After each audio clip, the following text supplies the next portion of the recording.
Good evening, Mr. Speaker, and obviously I rise this evening in, actually, I want to say something before I start. This amendment that we just voted on was literally handed to me minutes ago before we voted on it. The complete disregard and disrespect for this side of the aisle in this chamber is totally unacceptable. There are multiple changes that affect thousands and thousands of workers across the state of Connecticut, yet this document was handed to us moments ago with little time to read, which is why folks on my side of the aisle are upset and concerned about this piece of legislation. With that, I have some opening remarks and many questions for the proponent of the bill. Obviously, I rise in strong opposition to this bill as written. During our nearly 10 to 12 hours of listening to the public hearing on this particular topic, we heard from both sides, both for and against an increase in the minimum wage. It was an emotional topic. There were moms, single parents that came in and spoke about how they can't make it on 1010, how Connecticut is unaffordable, and how this would offer them some sort of lift out of poverty. But on the other side of that, we had a small business community that came in and spoke to our Labor and Public Employees Committee. We had small business owners from all parts of the state, and I'm sure they touched just about every district in this chamber. They weren't just concerned about the increase in minimum wage. They were concerned about everything else coming down the pipeline in 2019 and beyond. We heard about a small grocery owner who owns a few stores, who was kind enough to bring us in some food because we were there at midnight, and how he said, and how I know him because he's a constituent of mine, that he doesn't live a lavish lifestyle, that just a small increase in the minimum wage would cost him hundreds of thousands of dollars per year in payroll. Couple that with other proposals that have come down the pipeline, such as electronic tolling. This is bad for business. We heard from business advocacy groups like the Connecticut Business and Industry Association, the NFIB, and others, the Food Association, the Restaurant Association. Pockets of businesses across Connecticut that are thriving, that were pleading for our committee to rethink this piece of legislation. After 12 plus hours of testimony, we were told, my side of the aisle, that this was a work in progress. Well, I guess this is a work in progress because the bill was just drafted 10 minutes ago and amended, and of what I see and what I read in the last 5 minutes, it looks very similar to what we were given a few months ago during the public hearing. I guess it's still a work in progress. We are trying as a legislature to make Connecticut a great place to live, work, and raise a family. You know, it's not just our side that speaks about that. It's a bipartisan effort. We've passed a lot of bills with bipartisan support in here to send a message to business owners that we are open for business. But this bill, as amended, does not do that. It doesn't even get us close. We need to send a message to the job creators in Connecticut that we are on their side. That if they're telling us we can't afford this, we need to actually take it seriously and not just brush it by. There was a lot of debate that night about what a living wage is in Connecticut. And you know, I struggle with this too because I'm trying to figure out for myself, and I don't know if anyone knows it in this room, what the actual living wage is in Connecticut. But I am going to say confidently that the living wage is far above $15 an hour. We pay the highest taxes in the state. It's the most expensive state to open up a business, the most expensive state to live in. We pay a gas tax. We pay a state income tax. We are going to be paying tolls pretty soon. Now we're going to be paying more money to go to the grocery market to buy goods because the employer is going to have to pay more money to his employees that are working there. So I'm concerned about what type of message that we are sending these folks across Connecticut, job creators, small business owners. It isn't the large corporations, folks, we're talking about here. It's the small businesses that employ 5, 10, 15 people that are going to be hurt by this piece of legislation. You know, we also heard that night from the seasonal part-time employers of Connecticut, the amusement parks and such. You know, these folks employ young 17, 18, 19-year-old kids throughout the summer at the current rate, $10 an hour. And this individual that came in spoke at length about how he teaches his workers life lessons. How when they go in to work for a couple of months in the summer, they don't just, sit there and push a button for the ride. They learn how to save a few bucks at the end of the week if they want to go out and see a movie with their friends. They learn how to, it's a life lesson. So why would we want to hinder these people from hiring our youth across the state of Connecticut? In my district, I spoke with someone just the other day who said to me, I want my child to work in the summer. I don't know about you, but I don't want him on the couch surfing Facebook and playing Minecraft. I want him out in the community becoming a productive member of society. Yet, small business owners have told us we are going to halt hiring if you raise the minimum wage at this rate. It was also suggested that we increase it over a 6-year period, maybe even a 7-year period. The way I'm reading this amendment, and again, I just got it 5 minutes ago, it gets us there over 4.5 years. Much too fast. And with this, I do have questions for the proponent of the bill, and then I will make some more remarks through you, Mr. Speaker.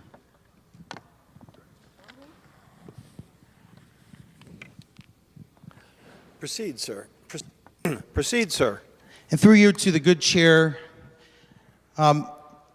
has anyone consulted with the Connecticut Business and Industry Association or any other small business groups across Connecticut on what this particular piece of legislation would mean for their members? Through you.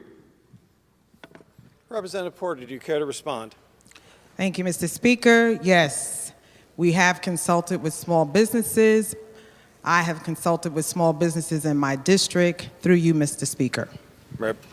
Representative Polletta. So I guess let me rephrase the question. Has anyone consulted specifically with some of the larger groups that have extensive memberships of small businesses across Connecticut? Through you. Representative Porter. Yes, through you, Mr. Speaker. Representative Polletta. And through you, Mr. Speaker, are these groups in favor of this piece of legislation? Representative Porter. As a whole, as a group, they are not in support of this, but there are members on these groups, in these groups, that are. Through you, Mr. Speaker. Representative Polletta. And through you, Mr. Speaker, specifically, do we have any companies that employ 15 or 20 workers in that group that came before the public hearing that spoke in favor of an increase to $15 an hour? Through you. Representative Porter. Through you, Mr. Speaker, not to my recollection, but I have spoken to groups in my district and other districts. Representative Polletta. And thank you to the good chair for those answers. So let me expound on that for just a moment. So basically what was just said is that not one business advocacy group is in favor of this piece of legislation. This is a time where Connecticut lost 1,400 jobs in March. Let me repeat that for everybody. Connecticut lost 1,400 jobs in March when the nation is seeing all-time unemployment lows for the Black and Hispanic community. Asian unemployment is at its lowest levels ever. We are seeing levels that we haven't seen in 70 years, yet Connecticut is lagging behind. 3.2% GDP nationally. Connecticut, nowhere near that. We can only hope that we are doing good as the rest of the nation. So when I hear that I sat through 12 hours of testimony and not one small business group came in there and said, hey, We want to pay our employees $15 an hour, and those that are making 15, we want to give them 20, and those that are making 20, we want to give them 25. I would have listened, but we didn't hear that. We heard, you know what we're going to do? We're going to self-checkout. We're going automated. We are going to start laying off workers or creating a way around this system so that way we don't have to pay our workers that much. That is concerning to me. If Connecticut created 1,400 jobs in March, then I would say, okay, you know what? We're doing great. The fact of the matter is this state is not doing great. And we all know it. Numbers don't lie. I was always a numbers person. I look at the stats. We have lost jobs every single month in 2019. That is concerning. Anyone who sits in this chamber and thinks that our economy is doing good in Connecticut needs to re-examine the numbers. With that, I have another question for the good chair of the committee. The last time we saw a minimum wage increase, does the good chair know through you, Mr. Speaker, what the rate was from what to what? Through you? Representative Porter. Yes, Mr. Speaker, allow me to pull that.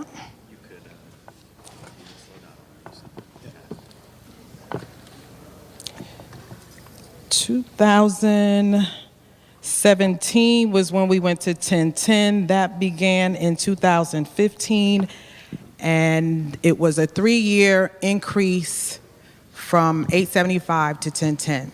Through you, Mr. Speaker. Representative Polletta.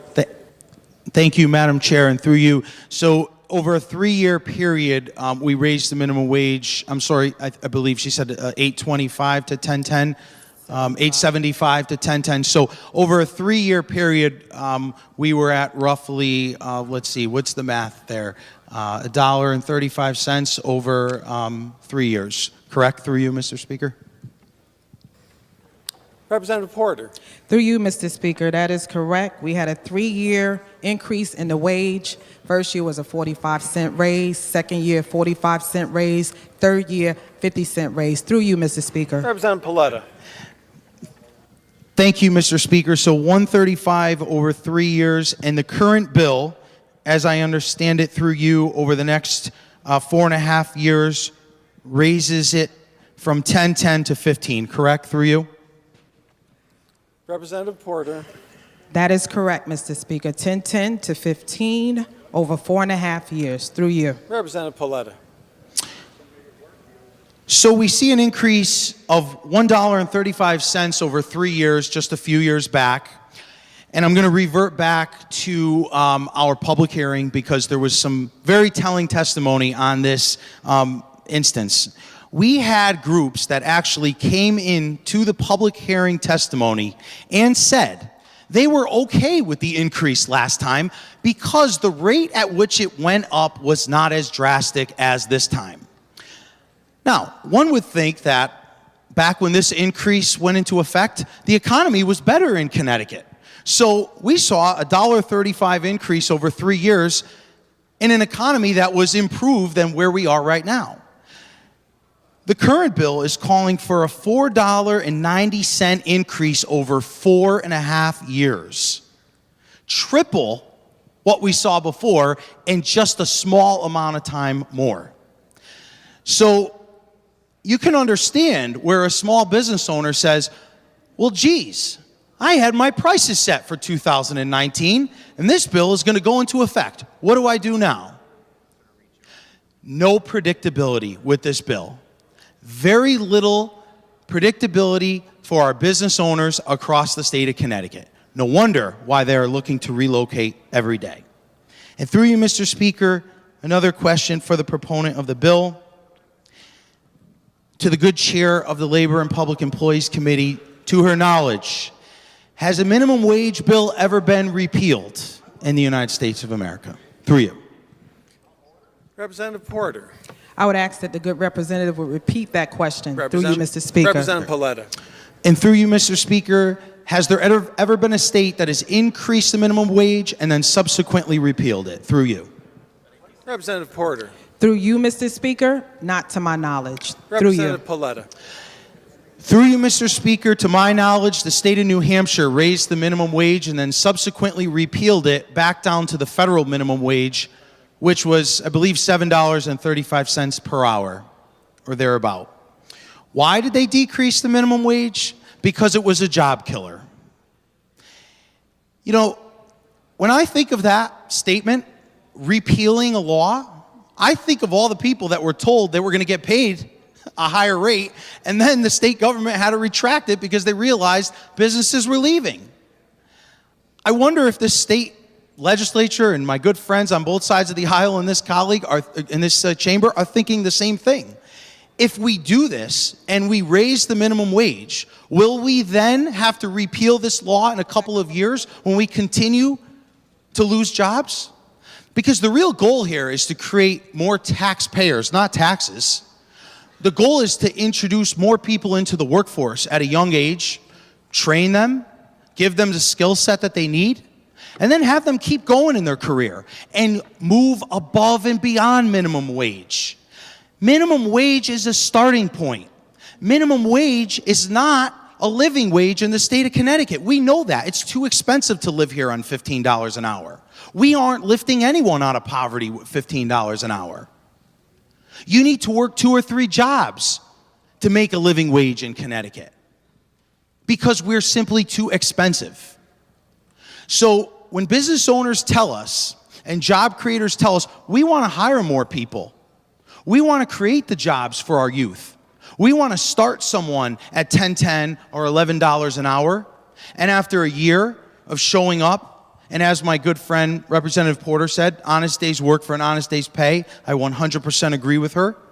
We want to raise them above $11. We may want to give them 20 or 25 or 30 and benefits and a 401k and health care. That's what a good company does. But when you tell them and mandate them what they have to pay someone, they're going to think twice about making that hire. You know, I'm fortunate enough to work in a family-owned small business, trade business. Folks coming out of Kaner Technical High School in Waterbury, great people, electrical apprentices. These kids that come out of school, and I wasn't a kid too long ago, they're looking for jobs. They need work. A lot of times, they're rooming with 2 or 3 other people just to pay their bills. We love to hire people. We love to hire apprentices. We have a worker that's been with us for over 30 years, and he started off as an apprentice. But he didn't start at a high wage. He started at the minimum wage, proved himself, worked his way up the ladder, and has become one of the most valuable people in our family-owned business. Would we have taken that chance? It was before I was born. Would we have taken that chance had the minimum wage been higher? Who knows? If the economy was good, well, maybe. If the economy's not good, you know what? Maybe we don't hire that electrical apprentice. Maybe we tell them, you know what? You got to go get another job for right now because we're just not hiring. Can't afford it. Sorry. That's what my fear is with this bill. That's businesses, and again, it's not the large corporations. It's the mom and pop stores are going to think twice about hiring a young or even 20, 30, 35-year-old worker at $15 an hour. They may just do it themselves. Instead of hiring the guy to clean the shop or to input the data, they may take an extra hour at the end of the workday and do it themselves because they can't afford that. And it's, by the way, it's not just the $15 an hour. It's the $15 an hour, it's the payroll matches, and it's everything else that comes along with it. So it really costs the employer something like $25 an hour to employ these folks. That is concerning.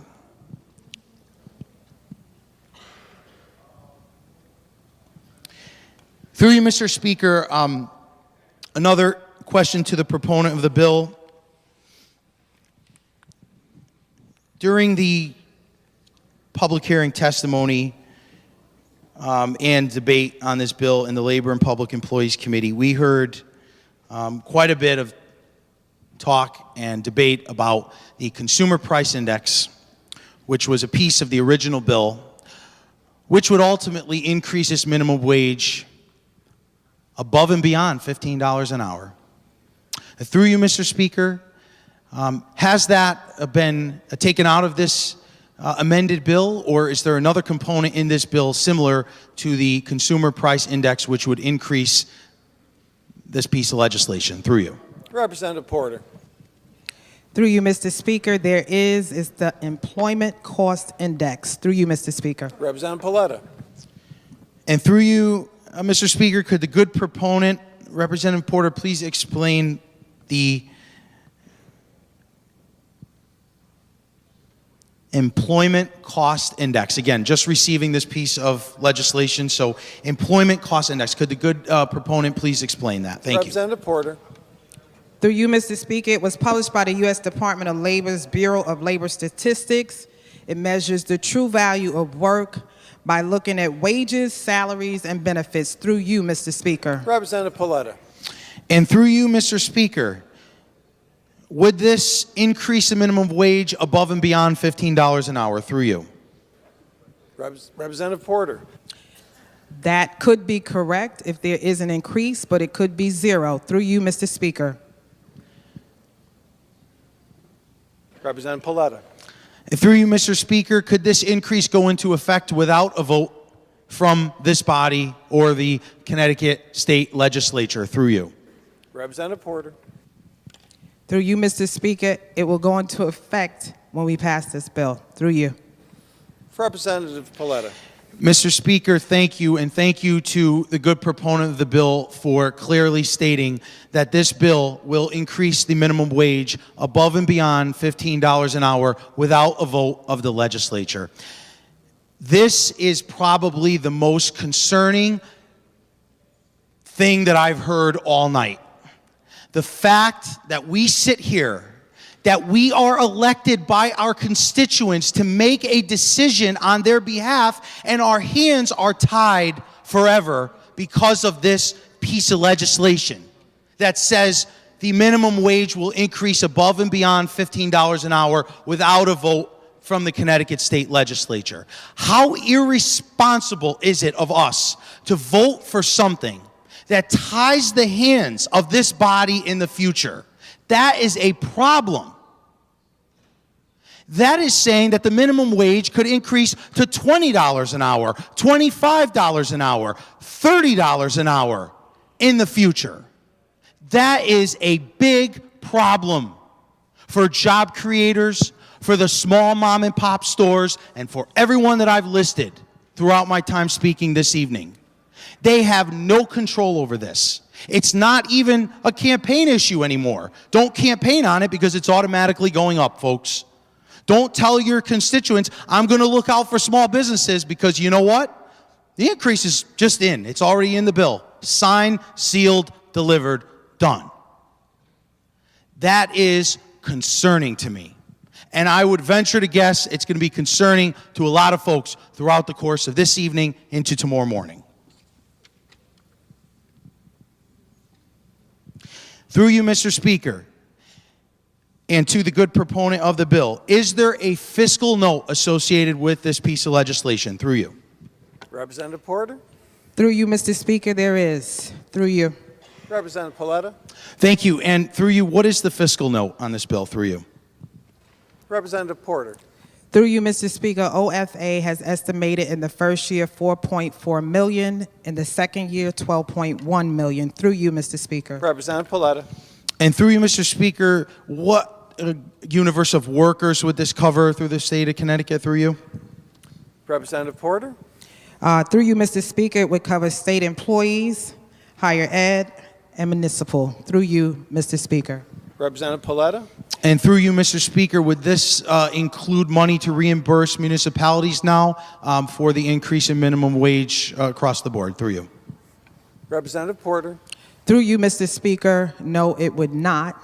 But we have put into this amendment a measure for the greater impact of the teenagers that work in municipalities that are 16 and 17 years old.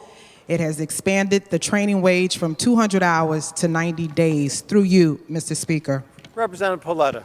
So if I'm understanding this correctly, and the good chair could correct me if I'm wrong, Ultimately, this is a massive unfunded mandate for municipalities across the state of Connecticut. Let me give you an example.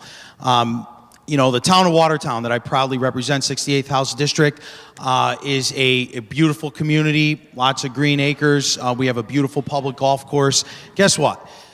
The youth in the summer working minimum wage to mow a lot of these courses, to mow the greens on the side of the road, the lifeguards, the summer camps.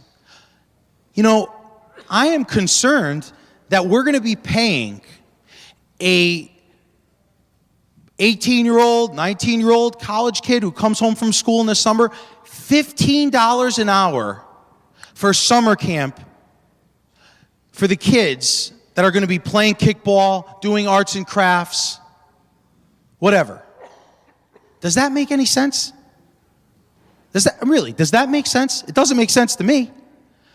The parents that I talk to in my district that are sending their kids and saying, hey, put your application in with Park and Rec because we want you to work this summer, they don't want their child to make $15 an hour. They want their child to get out of the house and work. Let's be honest. They're not trying to get their kid out there to pay the electric bill on the house for the summer because he or she is home from college. They want their kid to go out there and become a productive member of society, learn how to save money, take the course to become a lifeguard, learn interpersonal skills, work with our youth, peer ministry. These are the jobs that we're going to be affecting with this piece of legislation. And to go back to the unfunded mandate piece, well, now the local taxpayers are just going to have to absorb this. What they're going to say is, okay, guess what, Town of Watertown? You need an increase of $200,000 to your budget. Or we're going to start cutting programs across the board. Bye-bye to summer camp. No more mowing those nice grasses, or we're going to have to find one person and pay a minimum wage, and they're going to be working brutally in the summer, long hours. This is an unfunded mandate on our municipalities, folks. Think about it. Go back to your town mayors, first selectmen's, town councils. Ask them how they feel about this piece of legislation. Ask them if they're in favor of it. Because last time we did this to the towns and cities across Connecticut with education, they came back here and they said, hey, we can't absorb this cost. It's too much, too fast.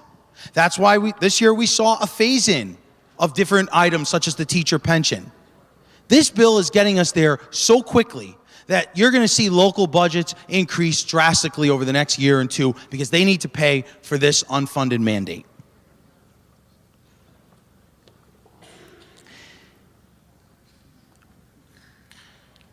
Through you, Mr. Speaker, a question to the proponent of the bill.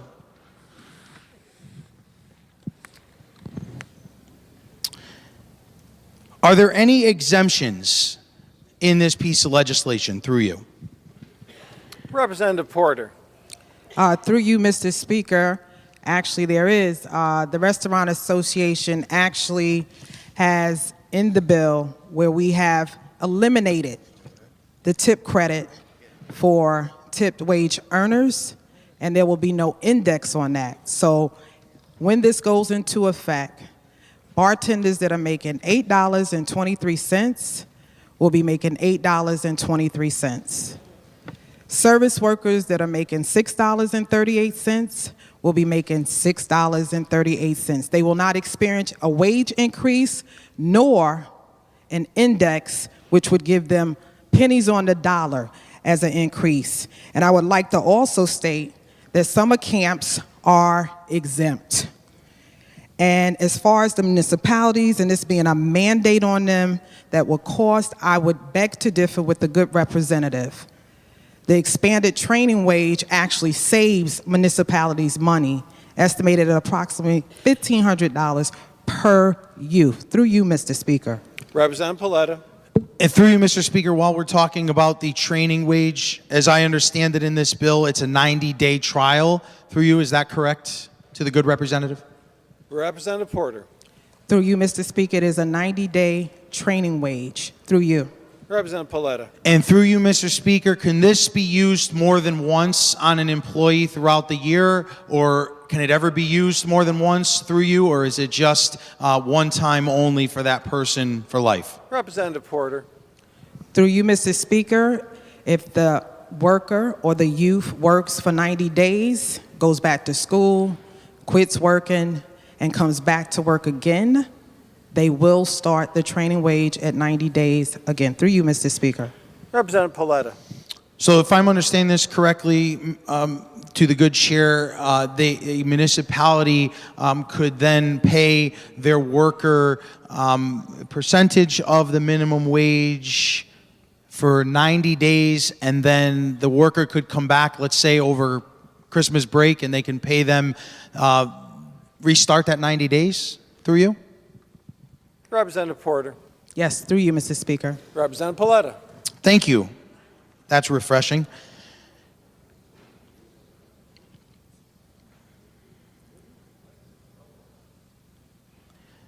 My question on exemptions really was geared towards the seasonal part-time employees. These are the lake compounds, Quasi Amusement Park, tourist areas of our great, beautiful state. Places that, again, oftentimes employ youth, but not necessarily 18, 17, and 16-year-olds, but like a 21-year-old that's home from summer from college that's going to be working there. And through you, Mr. Speaker, is there any provision in this bill as amended that would exempt seasonal part-time workers from making the full $15 an hour through you? Representative Porter. Through you, Mr. Speaker, if they are 16 or 17, they would receive the sub-minimum wage. Through you, Mr. Speaker. Representative Polletta. So through you, Mr. Speaker, if the worker was 20 years old, home from college, working at lake compounds as a ride operator, then this particular business would be paying that worker $15 per hour to operate the ride through you. Representative Porter. Through you, Mr. Speaker, if that individual is 18 or over, that is correct. Through you, Mr. Speaker. Representative Polletta. And through you, Mr. Speaker, this bill gets us above the 10-10 mark this year, ultimately creating less predictability, less scheduling for those that have already set their prices for the remainder of 2019. So not only will these businesses have to pay more money in payroll, they're going to have to absorb the cost, which will get me to my next point, because they didn't have enough time to adjust their their fee that would ultimately give their workers more money. They would have to charge the consumer more money. They didn't have enough time to do it because this bill is taking effect in, I believe, October. Is that correct through you, Mr. Speaker? That's the first pay increase? Representative Porter. Through you, Mr. Speaker, yes, through you. Representative Polletta.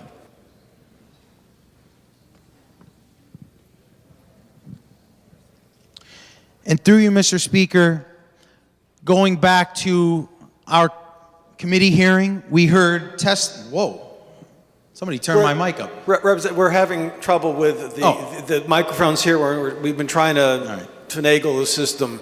Sorry. I'm usually pretty loud, so I don't even need a mic. I won't disagree. Through you, Mr. Speaker, we heard during the testimony a number of business owners come in, some of which actually spoke in favor. One of which spoke in favor about increasing the minimum wage for his workers at his local store. And during that time, I asked a question because I think it was a question on everyone's mind. If you're going to pay your workers more, then you must have to charge the consumer more, correct? Well, the answer was yes. It's right in the testimony. I pay you more, I charge he or she more, him or her more. So what happens? It's a ripple effect, folks. I pay my worker, my cashier, $15 an hour. I can't sell you the sandwich, the bottle of water, the coffee for $1.10 anymore. I have to charge you $1.50 or $1.60 for that coffee, or $6 for that sandwich instead of $5. Or I'm going to eliminate the worker altogether and just go automated and have one person bring that coffee out to you as an expediter and pay them the minimum wage. So my point here is that a person headed to a grocery store, hypothetically now, let's set the stage. I'm a senior, I'm on a fixed income, okay? I don't necessarily make a lot of money on Social Security. I'm a little over, let's say, $800-900 a month. I live in a decent sized apartment. I need to get on the highway to go shopping at a local supermarket. I need to go 2 exits up. Well, guess what? I have to gas up my car. I'm paying some of the highest gas tax in the nation, okay? Strike one. I get on the highway to go to the supermarket. I have to pay a toll. Strike two. I get in the supermarket, I go there and try to buy some lunch meat or a loaf of bread, and I see that this price just went up 40%. Not just because the trucker had to pay the toll to get in there to deliver the thing, but the worker's making $15 an hour or more to put it on the shelf. My little check that I get at the end of the month, guess what, folks? That evaporates quickly. Gone. So we're talking about lifting people out of poverty, but yet we are going to raise taxes almost everywhere. I sat through finance last week and listened to the budget. Tax increases all over the place, and then couple this on top of it. What are we doing? What are we doing? Really? Has anyone consulted the small business community here? Hello? Has anyone said, maybe it is time to start thinking about tightening our belt and cutting back? The answer is no. We haven't. With that, Mr. Speaker, another question.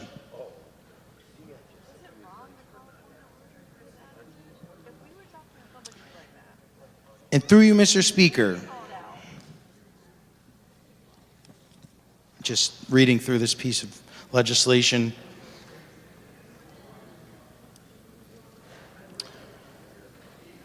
this training wage that we talked about, on line 51, quote says, the rates for learners, beginners, and all persons under the age of 18, except emancipated minors. Through you, Mr. Speaker, who would classify as the exception of emancipated minors? Through you.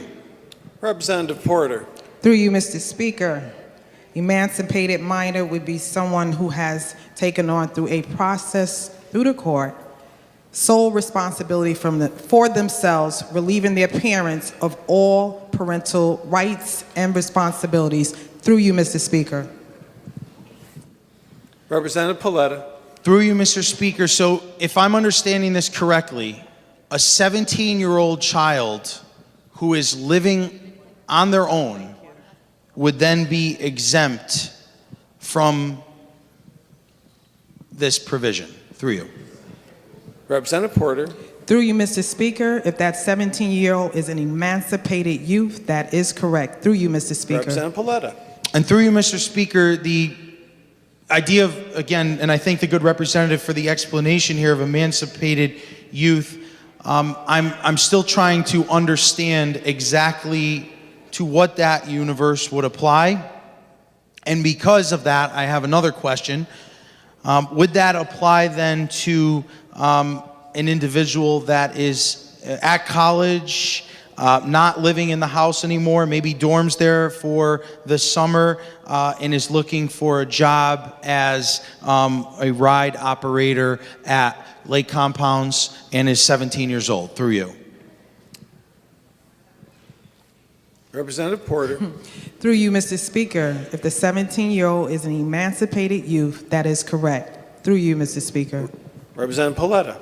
And through you, Mr. Speaker, emancipated through the courts, my question is, would then this individual who goes to apply for a job, if they claim to be an emancipated youth, what document or proof would they have to show that they are not going to make less than minimum wage, but are actually going to make the minimum wage through you? Representative Porter.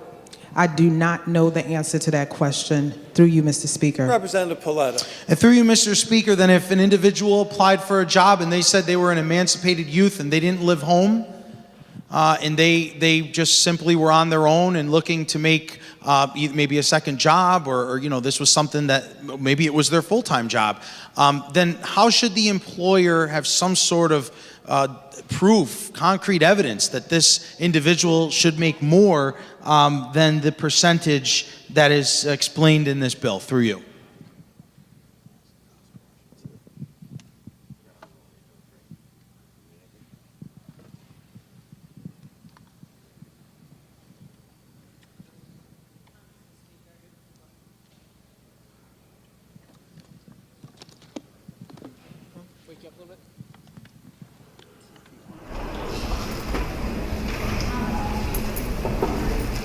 Entities.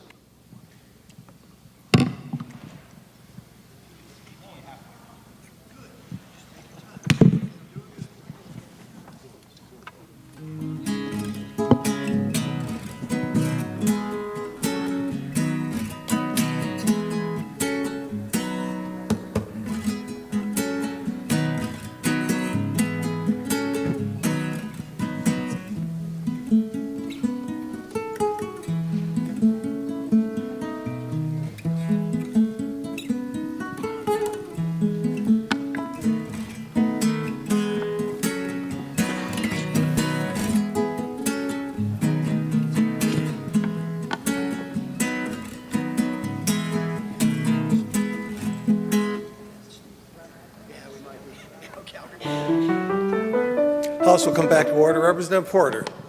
Thank you, Mr. Speaker. That process is not a part of this bill. Through you, Mr. Speaker. Representative Polletta. Thank you for the good representative for the question. On lines 56 to 57, it states clearly, except an institutional training program specifically exempted by the commissioner. Through you, Mr. Speaker, which programs are exempt by the commissioner? Through you. Representative Porter. Through you, Mr. Speaker. I just need to find the line. What was the line number again? Through you, Mr. Speaker. Representative Polletta. And to my good friend, Representative Porter, lines 56 to 57, through you. Representative Porter. Thank you. One moment, Mr. Speaker. Of course.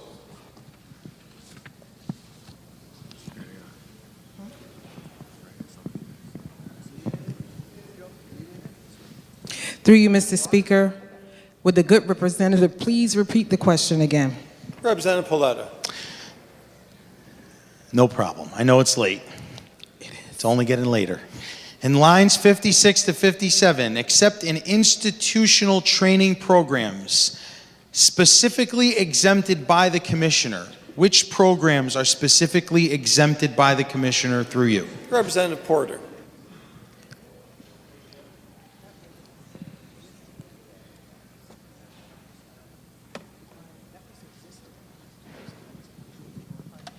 Through you, Mr. Speaker, that was existing language. Through you. Representative Polletta. I'm sorry, could a good representative repeat her answer through you? Representative Porter. Through you, Mr. Speaker, that is existing language. Through you. Representative Polletta. So through you, Mr. Speaker, again, my question here is that the existing language states that in institutional training programs exempted by the commissioner, which programs are exempted by the commissioner through you? Representative Porter. Through you, Mr. Speaker, because it is not in this bill language, I do not know. Through you, Mr. Speaker. Representative Polletta. Okay, and through you, Mr. Speaker, then if the good proponent does not know, then again, this is a reason why we really should be halting the brakes on this piece of legislation. We are talking perhaps about exempting certain institutional training programs that we do not know. What universe of folks, workers across the state of Connecticut does this include? Is it going to affect our youth? Is it going to affect the middle class?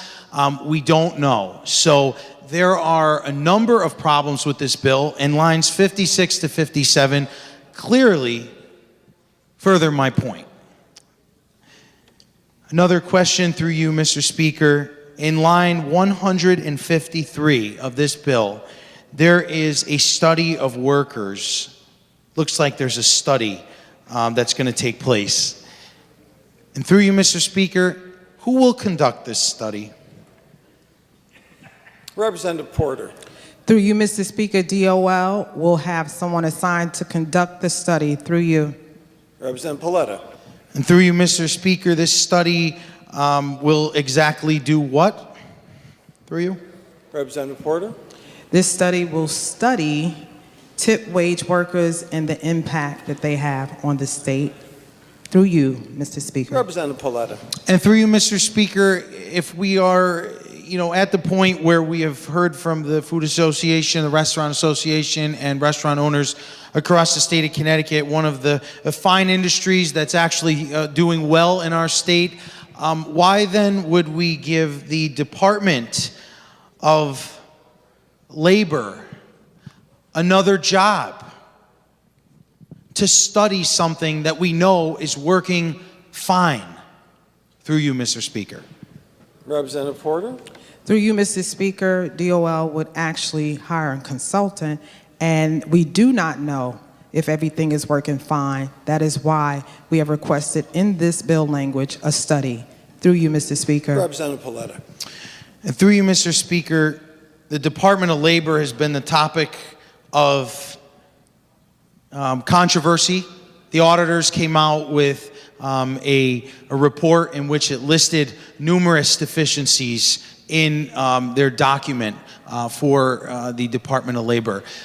We are also talking about creating another agency, a $20 million agency that would institute a new insurance program for families across the state of Connecticut. That is going to go under the Department of Labor. Now we're going to charge them to do a study or contract out with someone to do a study on an industry that's actually working and thriving across the state of Connecticut. Why we would do that is beyond my imagination. Why we would even think about giving the Department of Labor more work when they can't handle what they have clearly is beyond my imagination.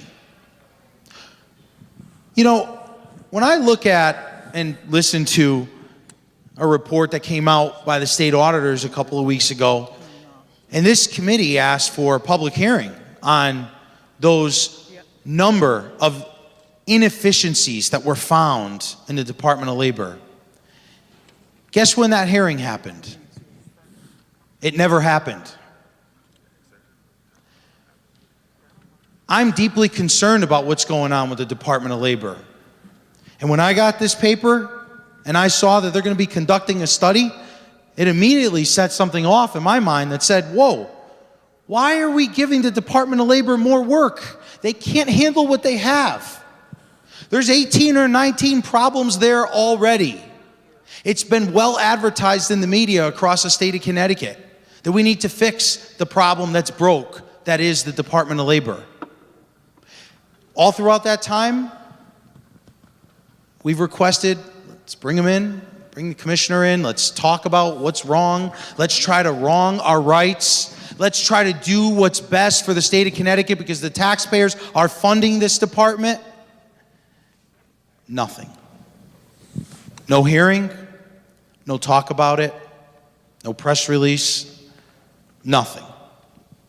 And I regret to inform you, there isn't anything scheduled either.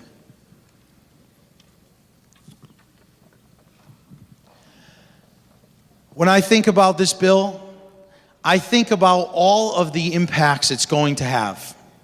So in my time yesterday, when I was told that we would be discussing the minimum wage bill this evening, I did a little bit of research because I'm not going to stand up here and ask my good colleague on the other side of the aisle 1,000 more questions. I respect her, and I respect her opinion.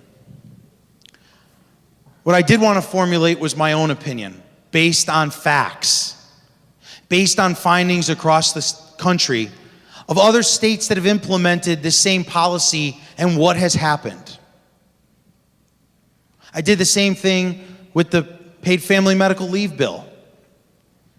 And I'm sure that will come up for debate, and we'll talk about that as well. But when I looked into some of the negative effects that this has had, I'm going to say I looked at a CNN business article from 2018. CNN now. 2018 on Seattle and what happened with their minimum wage.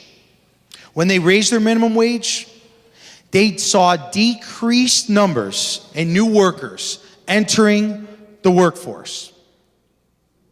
Think about that. Decreased numbers of new workers entering the workforce. What does that tell you? A business owner is not going to take the leap and hire someone if it's too expensive for them to do so. This isn't made up. And the folks that watch CNN that like it, take a look. I'm quoting it verbatim. We are going to head down that same road here in the state of Connecticut. Well, we already actually are down that road.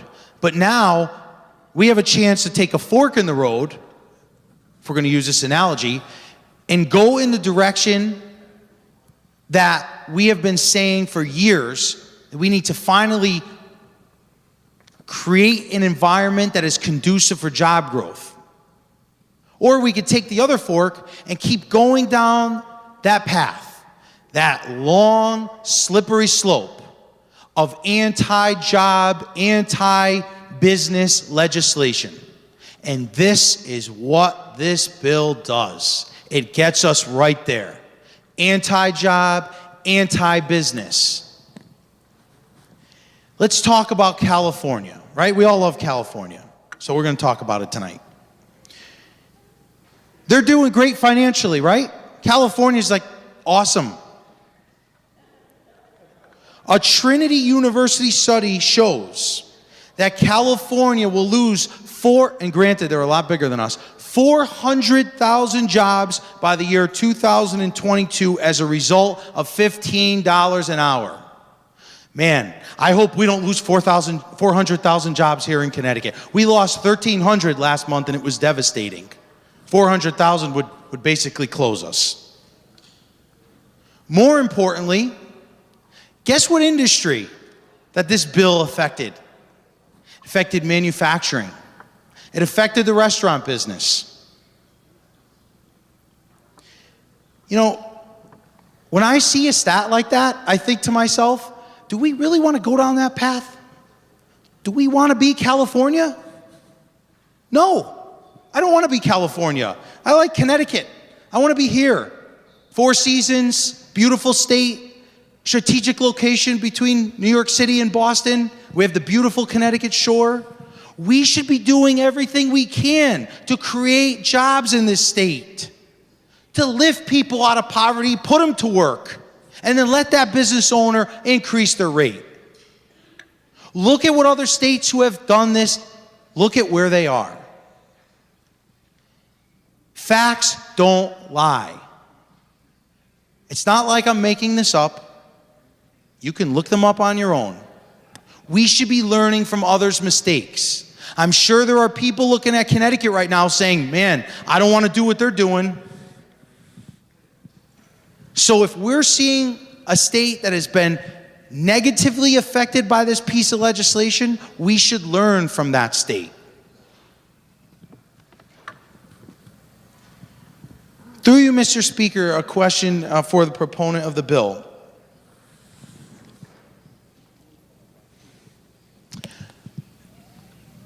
And through you, the proponent of the bill mentioned before that this minimum wage was going to lift folks out of poverty and become a living wage. Does the proponent of the bill believe that this bill... Representative, Yes. no opinions. You can ask her what she believes or what she thinks. You have Okay. to ask a question seeking information on Sure, the four corners. I'll rephrase it. Sure. Through you, Mr. Speaker, does this bill, when implemented in totality over 4.5 years, does this bill present a living wage in the state of Connecticut? Through you. Representative Porter, do you care to respond? Through you, Mr. Speaker, no. Through you. Representative Polletta. And through you, Mr. Speaker, does this bill lift anyone out of poverty? Through you. Representative Porter. Through you, Mr. Speaker, it is a vehicle to get them there. Through you, Mr. Speaker. Representative Polletta. And through you, Mr. Speaker, what is the living wage in the state of Connecticut? To the good proponent of the bill. Through you. Representative Porter. Through you, Mr. Speaker, research data has showed that for single people living in the state of Connecticut, $19.08 per hour is a livable wage. Through you, Mr. Speaker. Representative Polletta. Thank you to the good chairman for her answer, and that was the number that I had, somewhere around $19 per hour. So through you, Mr. Speaker, this bill does not get us to a living wage in Connecticut and could ultimately negatively impact the job market. So then what to do if folks that are then making $15 an hour still are not at the living wage, so they are still technically not where we want them to be. So what then is the course of action through you? Representative Porter. Through you, Mr. Speaker, this gets them halfway there. 1010 currently, 15 in 2023, leaving them $4.08 short. We have indexed this with the ECI for that purpose, for predictability, not just for the employee, but for the employer as well. Through you, Mr. Speaker. Representative Polletta. And through you, Mr. Speaker, then, if the living wage in Connecticut is $19 an hour, through you, Mr. Speaker, then when would this bill come into effect and actually get us to a living wage with that increase as well? Through you. Representative Polletta. Representative Porter. Through you, Mr. Speaker, I cannot predict that because there may be years when there's zero increase with the ECI. Through you, Mr. Speaker. Representative Polletta. Thank you. And I was just going to correct myself and say that I was asking, with the ECI, could we potentially, through you, Mr. Speaker, get to $19 an hour within the next decade? Representative Porter. Through you, Mr. Speaker, I cannot predict that. Through you. Representative Polletta. So, in essence, the point of this bill, as we heard over and over, was to lift folks out of poverty, get them to a living wage in Connecticut. We heard that over and over in the public hearing testimony, but we know that that is not true. This bill does not lift anyone out of poverty. This bill does not present a living wage in Connecticut. If anything, this bill will create less jobs and pass a lot of the costs onto the consumer, i.e. The middle class, which is the backbone of this state. So, we talked this evening briefly about our seasonal part-time employers. We talked about our small businesses across the state of Connecticut. But is anyone thinking about manufacturing? Wage compression, an issue that is worrying the manufacturing industry across Connecticut. Folks that own manufacturing plants that already pay their workers $15 or $16 an hour and pay their managers $20? Well, guess what? They can't continue to pay the same guy $15 an hour that's a quote-unquote supervisor when the person that's starting is going to be making $15 an hour. Ask yourself this question. Would you, in your right mind, oversee a person when you spent 2 or 3 or 5 years at an institution and they came in and they were making the same money as you? You worked hard? You took time away from your family? You became some sort of supervisor and got elevated to $16 or $17 an hour, and now a 21-year-old kid comes in and just starts and is making $15 an hour. Really? Ladies and gentlemen, think about it. It just doesn't make sense. We've heard it over and over. Wage compression is going to result in higher prices across the state of Connecticut and less jobs. There is no way a business owner in his or her right mind that's already paying top dollar to do business in the state of Connecticut, there is no way that that individual is going to say, let me bring 15 more people on board at $15 an hour and raise everybody else up. You're making 15, now you make 20. You're making 20, you make 25. You're making 25, you make 30. It's like an auction. Doesn't make sense. Folks, listen to what people are saying. Minimum wage is a starting point. Minimum wage is a great way to get in the job market, prove yourself for 6 months or 8 months, and your employer will raise you up. I have the experience. I have seen it firsthand. The majority of small business owners across the state of Connecticut, and I'm talking those that have less than 25 employees, are good, hard-working people. They don't deserve to be punished again by this piece of legislation. And they are. And we've punished them over and over for the last 8 years, 9 years. They cannot absorb this increase. They're pleading with this legislature, please help us. Doesn't seem to be registering.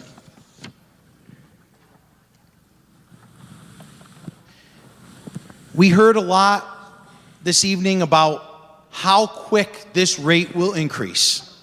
Last time, if my notes serve me correct, the rate went up $1.35 over 3 years. We had folks that came into the public hearing testimony and said, no problem. It was a slow, gradual increase. We absorbed it. It gave us time to set our prices higher. It gave us time to adjust our workforce. Then we see a bill that gets us to $15 an hour over 3 years, raises it $4.90 over 3 years. Thank goodness, at least something was done to spread it out over 4.5 years, although I still think it's too quick. But we're still sending the wrong message across the state of Connecticut. This is going to have a ripple effect. And if I was up here preaching and saying all this negative rhetoric about this, and we were gaining jobs every month, and Connecticut had ad after ad in the paper for jobs, then I would expect someone to say, you know what, Representative Polletta, you're wrong. We're doing so good. We don't have any debt. We're advertising cashiers and other workers in newspapers at $25 an hour, like some states, because there's a shortage of workers. But that is not the case in the state of Connecticut. We aren't advertising any jobs. We're losing jobs. So why don't we change our course? We could do it right now with this bill. We could say, we're not going to increase this right now. It's not the right time. Let's pan it out. Let's get our budget passed. Let's come back next year and say, hey, we did really good in 2019. Now let's get a little increase. Let's, go up to $11 or $12. No one's saying that. It's, okay, let's pile it all on and do it right now because, we need to do it and that's the right thing. In 2004, Oprah Winfrey had a great episode. If you guys remember this, okay, I was young, but she was standing in front, and she had an audience full of people. And she said, you guys are going to open up an envelope, and one person is going to have a car. One person in the audience is going to have a car, right? I'm sure you guys all have heard of this. It's very famous. Well, the people standing, everybody, open up their envelope. They were so excited. I said, one person's going to win a car. Well, the camera panned out, first person opened it, I have a car. Next person, I have a car, I have a car. So she went around, she says, you got a car, you got a car, you got it. Everybody had a car. This is the same thing, except to replace car with tax. You get a tax, you get a tax, you get a tax. Everybody gets a tax this year in Connecticut. Really, you could relive that same episode and replace the word car with tax. I don't mean to be comical. I wish I was trying to be funny, but I'm not. It's the truth.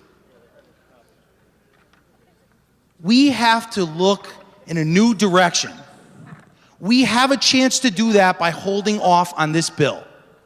Yes, this is going to be a long debate, and you guys are probably sick and tired of hearing of me. Yes, we are. But I'm going to say with confidence that I know we are going to be back here talking about another deficit. We're going to be talking about trying to adjust this again, maybe even down like New Hampshire did, because folks across Connecticut are not going to benefit from this. It's too soon, too fast, too much. The small business community has come out in strong opposition to this. Governor Lamont is a business owner, and he recognizes that we needed to spread it out over a longer period of time.